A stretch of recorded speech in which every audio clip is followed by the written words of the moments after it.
So my name is Peter Scott-Presland, and at the time I wrote this play, I was called Eric Presland.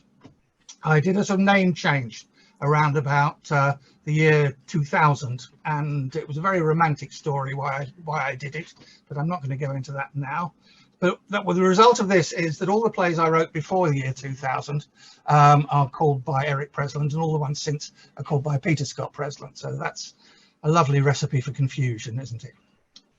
I'm going to tell you just a very little bit about the circumstances that surrounded this play and the circumstances in which I wrote it.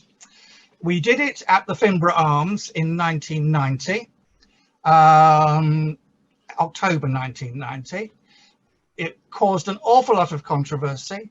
It was sold out from almost the entire run. The brewery wrote both to the Finborough and to me demanding that the play be taken off. Unfortunately, fortunately rather, they only discovered this, I think it was on the last day of the run, we got the letters. So it was a bit late anyway for them. We did the whole show anyway, despite the brewery's opposition. And it was extremely controversial. It got very, very mixed reviews. I mean, the Evening Standard called it this squalid little play. And the negative reviews, I'm pretty sure, were about the content rather than about the play as a play, the skill and the construction or the characters or any of that kind of thing. But the play had been like 10 years in the making. In 1981, Heaven, the nightclub Heaven, on Halloween night, did a rape act as their Halloween cabaret. And I was covering it for the paper. I was working for Capital Gay at the time, and I was incandescent about this, and said, you know, you must ban Heaven from taking advertising, blah blah blah blah. And Graham and Michael, the editors, said, no, what we'll do is we'll do some research and just see how much we can find out about male rape and about male domestic violence within gay relationships and so on. And they did. They followed it up with two four-page spreads in 2 consecutive issues of Capital Gay, which were just story after story after story of people who'd experienced this.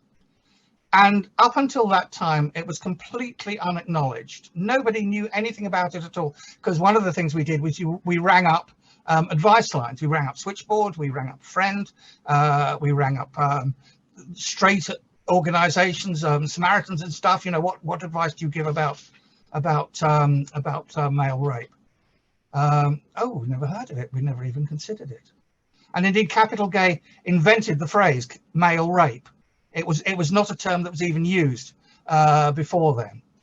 So that was the start of it. And out of that came an organization called Survivors, which was the first organization for people who had suffered male rape as well. So that was the first thing, that there was a beginning to become an awareness of this. And this play, Leather, was really the first play that actually tackled that as an issue at all as well. So it was a trailblazing play in that sense as well. Now there was some personal stuff that fed into this as well. I had a breakup of a relationship in 1980, a particularly traumatic breakup, some of which is reflected in the play. It's not strictly biographical or autobiographical, but there are elements of it here. And I reacted to that breakup really violently, really, really badly. I surprised myself with the vehemence of my feelings. You know, the feelings of hurt, revenge, violence, all sorts of things which I never normally would have thought I felt. And all playwrights, in a way, when they write plays, write arguments with themselves. And that is one of the things that I was trying to do in this play. I tried it before in another play called Grand Passion, which also grew out of the same thing. And so I tried to take all those feelings and see where do they logically go, what happens with those. and also to try and find some redemption in it, because a lot of my plays are about trying to find redemption for people who are pretty unpleasant, who are pretty difficult to find redemption for. And so when I wrote this in the first place, I was writing it from the point of view of the character Phil, and I was trying to find some kind of redemption for him and what he does. Now, when we came back to this 30 years later, it was pretty clear to me that actually there was no redemption, or if there was, it was something that would actually need another play. It would need a sequel. It would need Leather 2. So I had to rewrite the ending for this particular play, and I think it's stronger than the original rather tacked on ending that we had.